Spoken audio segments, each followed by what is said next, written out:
সাজ্জাদ ভাই ইতিমধ্যে ভাইরাল আপনারা জানেন, কিন্তু সাজ্জাদ ভাই একটি সমস্যার মধ্যে পড়ছে। সাজ্জাদ ভাই কিন্তু রুম থেকে এবং দোকান থেকে বের হতে পারছে না। আর যখন সাজ্জাদ ভাইকে দেখতে পাচ্ছে জনগণ, তখন সাজ্জাদ ভাইয়ের কাছে এসে সেলফি তুলতেছে এবং সাজ্জাদ ভাইকে জানতে চায় সে অনেকটা বিরক্তি হচ্ছে কিনা নাকি সে খুশি। প্রথমে চলে যাবো সাজ্জাদ ভাইয়ের কাছে এবং সাজ্জাদ ভাই থেকে ইন্টারভিউ নিব। চলুন যাওয়া যাক, লেটস গো। আপনি যে ইতিমধ্যে এখন ভাইরাল এবং আপনাকে নিয়ে এখন তোলপাড় চলতেছে বাংলাদেশে, যে আপনি জানেন কিনা।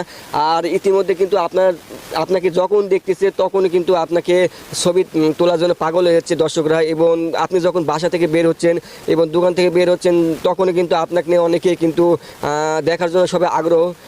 এতে করে আপনি বিরক্তি হচ্ছেন কিনা নাকি আপনি খুশি? না না, এটা আমার বিরক্ত হওয়ার কিছু নাই। মানে মনের ভালোবাসার থেকেই সব কিছু হবে। সবাই ভালোবাসেই বলে তো আমার কাছে আসছে, তো কোনো ব্যাপার না। ইনশাআল্লাহ আমি আছি, আমি জনগণের মাঝে আছি এবং ফেসবুকের সাথে